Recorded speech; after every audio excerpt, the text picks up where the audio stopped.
Good morning everyone and also welcome back on my YouTube channel Painkiller। ये vocab का session चल रहा है, ये हमारा एमसीक्यूज़ की फॉर्म में, और ये सारी vocab हमारी एसएससी प्रीवियस ईयर की है। ठीक है, तो आपको देखिए इसमें ऑप्शन एलिमिनेशन का यूज कैसे करते हैं हम वो सीखना है, और जो एग्जैक्ट हमारा वर्ड है उसका मीनिंग तो हमें फाइंड करना ही है, और लेकिन जो अदर वर्ड है उनका मीनिंग भी हमें यहाँ पर फाइंड करना होता है। देखिए आपको प्रीवियस ईयर की जो वोकैब होती है आपको उस पर इसलिए फोकस करना चाहिए क्योंकि उससे एक लेवल पता चल जाता है कि किस तरीके के क्वेश्चन आपके पूछे आ रहे हैं। ठीक है, तो ये वोकैबलरी जो है ये तो हर एग्ज़ाम में आपके लिए बहुत ज़्यादा यूजफुल है, बहुत ही हर एग्ज़ाम में, टीजीटी हो, पीजीटी हो, एसएससी हो, बैंक हो, किसी भी कम्पिटिटिव एग्ज़ाम्स ले लो, 9th 10th 11th 12th ये कोई भी पढ़ रहा हो तो वोकैबलरी तो हर जगह यूजफुल है। वोकैबलरी है, सेंटेंस इंप्रूवमेंट, सेंटेंस वगैरह होते हैं, ग्रामर है, किस पार्ट्स में नाउन प्रोनाउन, ये सारे बहुत ज़्यादा यूजफुल होते हैं। तो मैं इसका एक practice set in the morning evening में लेकर चल रहा हूँ। तो प्रैक्टिस सेट इवनिंग में आता है इसका, उसमें 20 क्वेश्चंस आते हैं, उसमें हमारे सारे इंक्लूड होते हैं और वो सारे एसएससी सीपीओ के प्रीवियस ईयर के क्वेश्चंस हैं। तो आप उसे इसी तरीके से देख सकते हैं वीडियो को, और मेरे ख्याल से जितना भी मैंने एक्सप्लेनेशन दिया है इसमें तो सारे ही इजी तरीके से आपको समझ में आ जाएंगे, और जो आपकी क्वेरी हो उसी से रिलेटिव तो आप कमेंट बॉक्स में कमेंट करके बता सकते हैं। ओके, तो देखिए यह जो वोकैब है हमारा डे मेरे ख्याल से 5th है या 6th है, देख लेंगे। तो हम मेन वर्ड पे फोकस करते हैं। पहला वर्ड हमारा आपके सामने लिख रहा है और ये सारे सिनोनिम्स चल रहे हैं। ठीक है, तो हमें यहाँ सिनोनिम्स फाइंड करना है अभी, ना कि एंटोनिम्स। तो एंटोनिम्स में भी मैं प्रैक्टिस करा लूँगा क्योंकि आपको तो मोर देन वर्ड याद होने चाहिए, तो एंटोनिम्स तो आप खुद फाइंड कर सकते हैं।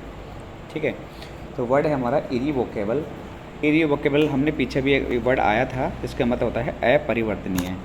तो यहाँ पर हमारा करेक्ट आंसर हो जाएगा अनअल्टरनेबल। ठीक है, तो अनअल्टरनेबल यहाँ पर हमारा करेक्ट आंसर हो जाएगा, लेकिन जो अदर ऑप्शन है उसको भी हम देख लेते हैं अच्छे तरीके से।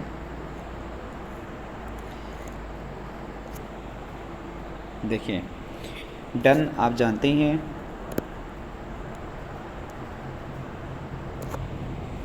डन का मतलब यहाँ क्या होता है, डू का सेकेंड फॉर्म है हमारा, कोई काम करना। ठीक है, अनअल्टरेबल इसका आंसर हो गया है, ये आप जानते ही हैं। चेंज करना, परिवर्तन करना, और रिवर्सिबल का मतलब ही परिवर्तन करना होता है। ठीक है, तो चेंज है और रिवर्सिबल है, ये तो इसके सिनोनिम्स एंटोनिम्स हो जाएंगे, क्योंकि इरिवोकेबल का मतलब क्या होता है, अपरिवर्तनीय। अब पूछे आपसे कि इसके एंटोनिम्स क्या होंगे, तो चेंज है और रिवर्सिबल है, दोनों का मतलब क्या होता है, किसी चीज़ को हम चेंज कर सकते हैं, तो ये इसके एंटोनिम्स हो जाते हैं। लेकिन हम तो यहाँ पर सिनोनिम्स फाइंड कर रहे हैं ना, तो सिनोनिम्स का मतलब अनअल्टरनेबल का मतलब होता है अपरिवर्तनीय, ये हमारा करेक्ट आंसर हो जाएगा। ओके, तो बस एक ही चीज़ पे फोकस कर लो, सिनोनिम्स हो या एंटोनिम्स हो, लेकिन आपको हर वर्ड का मीनिंग आना चाहिए। अब जैसे मैंने इस वर्ड में बताया है कि इरिवोकेबल का मतलब होता है अपरिवर्तनीय। ठीक है, तो हम इस तरीके का मीनिंग फाइंड कर लेंगे। उसका एंटोनियम पूछना चाह रहा है तो चेंज हो गया, रिवर्सिबल हो गया, ये इसके हमारे क्या हो जाएंगे, सिनोनिम्स एंटोनिम्स हो जाएंगे। ओके, नेक्स्ट वर्ड देखते हैं। देखिए नेक्स्ट वर्ड आपके सामने लिख रहा है फ्लाउंट। तो FLUNT फ्लाउंट का मतलब होता है मतलब किसी चीज़ को शो करना, दिखाना। ठीक है, तो इसका आंसर यहाँ पर जो हो जाएगा एग्जिबिट हो जाएगा। अब जो अदर वर्ड है उनको चेक कर लेते हैं। कट का मतलब आप जानते ही हैं किसी चीज़ को कट करना। डिसीव की स्पेलिंग यहाँ पर गलत है, तो आप यहाँ नोट कर सकते हैं, DECEIBE होता है अभी डिसीव। ठीक है, डिसीव का मतलब क्या होता है, यहाँ पर किसी को धोखा देना। तो ब्लेम मतलब किसी पर आरोप लगाना, ब्लेम लगाना। ठीक है, तो यहाँ पर ये अदर वर्ड हो जाते हैं। तो अच्छे तरीके से कोई वर्ड में अगर स्पेलिंग आपको ध्यान रखना है कि जो स्पेलिंग होती हैं उस पर बहुत ज़्यादा फोकस करना है, और जी स्पेलिंग भी अच्छे तरीके से याद करनी है। और वो कैसे प्रैक्टिस होती है, आप जब इन वर्ड को बार बार लिख के देखेंगे तो स्ट्रॉन्ग आपकी जो स्पेलिंग है वो स्ट्रॉन्ग हो जाएगी। ठीक है, तो स्पेलिंग पे बहुत ध्यान देना है, क्योंकि हर एग्ज़ाम में स्पेलिंग पे एग्ज़ाम में क्वेश्चन पूछे आते हैं कि कौन सा करेक्ट वर्ड है हमारा, स्पेलिंग किसकी वर्ड की क्या है, इस तरीके से। ठीक है, तो देखते हैं नेक्स्ट वर्ड हमारा है एंगर। एंगर का मतलब जानते हैं बहुत ज़्यादा क्रोधित होना। तो इसका आंसर क्या हो सकता है, ऑप्शन देख लेते हैं। कामनेस है, बिगनेस है, लेश्योर है, डिसप्लेजर है।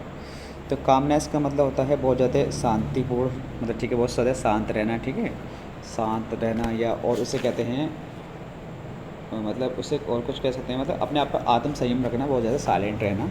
ठीक है, और जो बिगनेस है, बिगनेस का मतलब होता है अस्पष्ट, लिश्योर का मतलब होता है फुर्सत होना, ठीक है, किसी को कोई फुर्सत होना। जैसे डिस्प्लेजर का मतलब इसका आंसर हो जाएगा। डिस्प्लेजर का मतलब होता है, देखिए यहाँ पे दो वर्ड का मीनिंग फाइंड कर सकते हैं आप। हम प्लेजर का मतलब होता है खुशियाँ, ठीक है, और डिस इससे पहले लगा दिया तो इसका एंटोनिम हो जाए डिस्प्लेजर, मतलब नाराज़ होना। तो यहाँ इसका करेक्ट आंसर क्या हो जाएगा, डिस्प्लेजर हो जाएगा। और ध्यान रखना, पार्ट्स ऑफ स्पीच याद करना चाहते हैं इसका, तो एंगर एक नाउन है, और जिस क्लास में NESS आता है वो भी नाउन होता है, ठीक है। लेश्योर भी नाउन है और यहाँ पर डिस्प्लेजर भी नाउन है, लेकिन कुछ वर्ड को तो पहचानना पड़ता है एज ए यूसेज पर कि उनका यूज़ कैसा हो रहा है किसी भी सेंटेंस में, या किसी भी अगर कोई पैसेज ले लेते हैं तो उसमें अगर उसका यूज़ देखना पड़ता है कि हमें किस तरीके का यूज कर रहा है। तो यूज़ से पता चल जाता है कि एज ए एडजेक्टिव यूज हो रहा है, वर्ब की तरह यूज हो रहा है, या किसी भी पार्ट्स ऑफ के, ठीक है। तो देख लेते हैं। देखिए जैसे कुछ नाउन्स होते हैं, मैं अभी यहीं बताता हूँ, जिस वर्ड के लास्ट में TION आता है वो भी नाउन होता है, MENT आता है वो नाउन होता है, NE, ठीक है, NESS नेस आता है वो भी नाउन होता है, या ANCE आता है, या ENC आता है, ये सब नाउन होते हैं, ठीक है। आपको इस चीज़ का ध्यान रखना है। या TY, ठीक है, इस तरीके के वर्ड आते हैं। तो मैं आपको जहाँ प्रैक्टिस चलती रहेगी हमारी, मैं आपको बता दूंगा। तो आपको बस ये ध्यान रखना है, क्योंकि TGT PGT में ज़्यादातर हमारा नाउन ये मतलब पार्ट्स ऑफ स्पीच ज़्यादा क्लियर करनी होती है। वैसे सब चीज़ एग्ज़ाम में आपके लिए यूजफुल है कि पार्ट्स ऑफ स्पीच आपको स्ट्रॉन्ग होना चाहिए, लेकिन ज़्यादातर जो आता है वो हमारा SSC में इतना नहीं पूछा था, तो TGT PGT में ज़्यादा पूछा था कि इससे पार्ट्स कोई भी वर्ड आपको दिखे वो पूछ लेगा आपसे कि इसका पार्ट्स ऑफ स्पीच क्या है, ठीक है भाई। नेक्स्ट वर्ड चेक कर लेते हैं। देखिए नेक्स्ट वर्ड हमारा लूसिडिटी। लूसिडिटी का मतलब होता है स्पष्टता, मतलब कोई भी चीज़ क्लैरिटी से कहना, साफ साफ कहना, ठीक है। ट्रांसपेरेंटली बोल सकते हैं, ट्रांसपेरेंस बोल सकते हैं, ट्रांसपेरेंसी भी बोल सकते हैं, ये अलग वर्ड हैं। तो यहाँ पर इसका आंसर हो जाएगा हमारा क्लैरिटी। लेकिन हमें डायरेक्ट एकदम मेन वर्ड पे नहीं जाना है, तो इससे पहले हमें कुछ वर्ड ऐसे भी होते हैं जो थोड़ा बहुत 90-20 मतलब बहुत कम मीनिंग डिफरेंस होता है उनमें, सेम वर्ड भी हो सकते हैं। तो सारे वर्ड का मीनिंग हम चेक कर लेते हैं, फिर उसके बाद मेन वर्ड फाइंड करेंगे। देखिए जो फ्लूडिटी लिख रहा है, तो फ्लूडिटी का मतलब क्या होता है, लचीलापन, ठीक है। पोलाइटनेस का मतलब क्या होता है, यहाँ पर पोलाइटनेस है, इसका मतलब विनम्र होता है, मतलब जिसके अंदर नम्रता होती है, बहुत ज़्यादा दयालुपन होता है। क्लैरिटी का मतलब इसका आंसर हो ही गया है, लूसिडिटी स्पष्ट कहना। लेकिन अदर वर्ड एक और है हमारा, उसको चेक करते हैं, फ्लुएंसी। फ्लुएंसी का मतलब होता है सहजता, ठीक है, सहजता दिखाना अपनी। तो ये इसके ऑप्शन हो जाते हैं। तो करेक्ट आंसर यहाँ पे क्लैरिटी हो जाएगा इसका।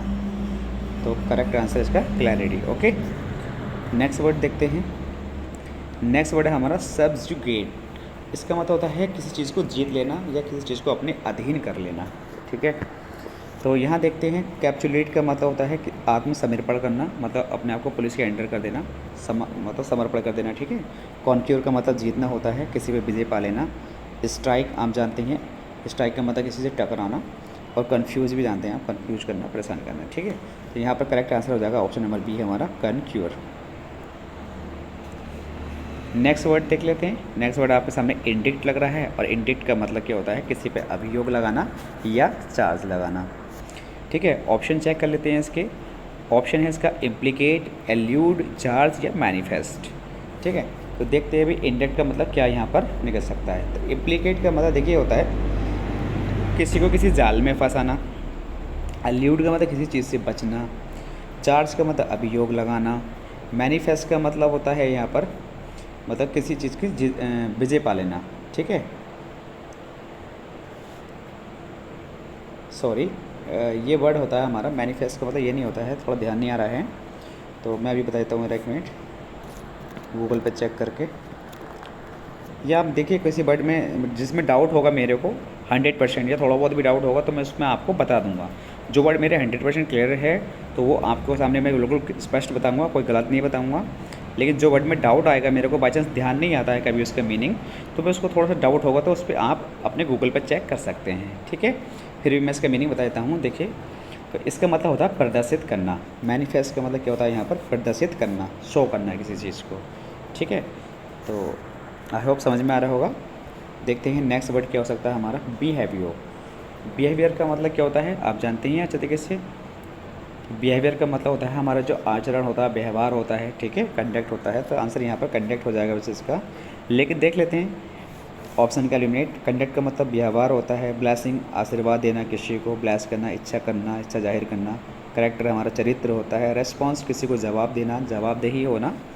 तो यहाँ पर बात चल रही है बिहेवियर की, तो बिहेवियर का मतलब करेक्ट कंडक्ट जो है हमारा वो आचरण होता है, हमारा चरित्र होता है। तो ये हमारा करेक्ट आंसर हो जाएगा। ठीक है, नेक्स्ट वर्ड देख लेते हैं। नेक्स्ट वर्ड है आपके सामने अप्रेज। अप्रेज का मतलब होता है मूल्यांकन करना। मूल्यांकन करने का मतलब किसी चीज़ का निर्णय करना। ठीक है, ये ध्यान रखना है आपको। तो आपके सामने ऑप्शन है एक्यूज़। एक्यूज़ का मतलब होता है किसी चीज़ पे दोष लगाना, ये आंसर नहीं हो सकता। प्रेज, प्रेज का मतलब किसी पे प्रशंसा करना, प्रशंसा करने की बात नहीं चल रही है। अप्रिशिएट का मतलब किसी की तारीफ़ करना। अप्रिशिएट और प्रेज दोनों सेम वर्ड हैं, किसी की प्रशंसा करना होता है। और जज का मतलब होता है मूल्यांकन करना। जज करता भी क्या है, निर्णय करता है। तो हमारा करेक्ट आंसर हो जाएगा यहाँ पर जज। ओके, देखते हैं अभी नेक्स्ट वर्ड क्या हो सकता है हमारा। नेक्स्ट वर्ड है हमारा स्ट्रिंजेंट। देखिए स्ट्रिंजेंट का मतलब क्या होता है, कठोर। इसका मतलब होता है बहुत ज़्यादा कठोर, जो चीज़ सॉफ्ट नहीं होती है। ठीक है, तो वर्ड चेक करते हैं इसके हम, और उसके अकॉर्डिंग जब मैं सबकी हिंदी बता दूंगा तो आप खुद ऑप्शन चेक कर सकते हैं। फ्लैक्सिबल का मतलब लचीला होता है, बहुत ज़्यादा लचीला, सॉफ्ट है ना, तो सॉफ्ट की बात नहीं चल रही है, जस्ट अपोजिट वर्ड है इसका ये। इनफ्लैक्सिबल का मतलब ये आंसर हो सकता है एक बार को। ठीक है भाई, इनफ्लैक्सिबल हो सकता है, लेकिन इससे पहले अदर वर्ड भी हमें चेक करने हैं। STAUNCS, स्टर्न्स बोलते हैं इसको हम। इसका मतलब होता है निष्ठावान, मतलब ईमानदार।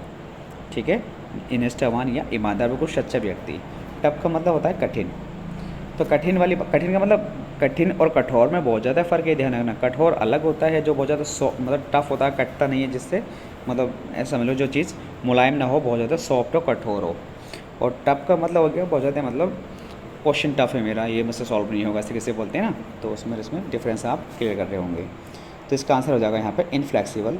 इनफ्लैक्सिबल का इसका आंसर हो जाएगा, इसका मतलब होता है कठोर। जो चीज़ फ्लैक्सिबल ना है तो क्या होगी, वो इनफ्लैक्सिबल होगी। ठीक है, नेक्स्ट वर्ड है हमारा बैरन। बैरन का मतलब होता है जो चीज़ बंजर होती है, जैसे ज़मीन है कोई बंजर है, इस तरीके से ये बिल्कुल बंजर पड़ी है, उसमें हम कोई फसल नहीं उगा रहे हैं, ये कोई चीज़ ज़मीन है तो उसे बोलते हैं बंजर। ओके, तो देखते हैं इसके अनुसार कौन सा वर्ड यहाँ पर अप्रोप्रिएट रहेगा।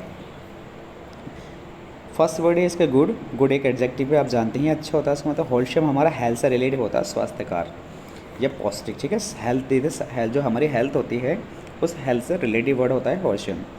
अनप्रोडक्टिव, अनप्रोडक्टिव हो सकता है, देखिए जो प्रोडक्टिव होता है मतलब उपजाऊ होता है, अनप्रोडक्टिव होता है जो चीज़ उपजाऊ ना हो, तो ये आंसर हो सकता है। लेकिन इससे पहले एक और वर्ड है हमारा, वो भी चेक कर लेते हैं।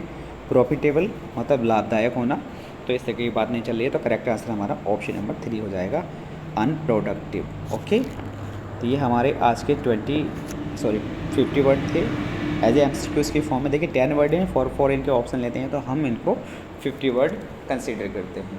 तो आप 5-6 मिनट में देखिए कम से कम 50+ वर्ड कवर करते हैं, तो थोड़ा सा टाइम लग भी जाता है, लेकिन मैं चाहूँ तो इसको पूरा 5 मिनट में या 4 मिनट में भी कवर करा दूँगा इसी वीडियो को। तो लेकिन मैं थोड़ा सा आपको अच्छे तरीके से समझाने के लिए थोड़ा वीडियो इसलिए लेंथी हो जाता है, 6, 7, 8, 9, 10 मिनट भी हो जाते हैं। तो वो इसलिए हो जाते हैं क्योंकि मुझे थोड़ा सा इसमें आराम से स्लो तरीके से समझाना चाहता हूँ कि आपको एक ही बार में सारे कॉन्सेप्ट क्लियर हो जाएँ। हालांकि ये तो 4 मिनट की वीडियो है, 50 वर्ड 4 से 4.5 मिनट या 4 मिनट में सारे वर्ड कवर हो जाएंगे। ओके, देखिए नेक्स्ट वर्ड पेज ओवर हमारे सामने। अच्छा, थैंक्स फॉर वॉचिंग।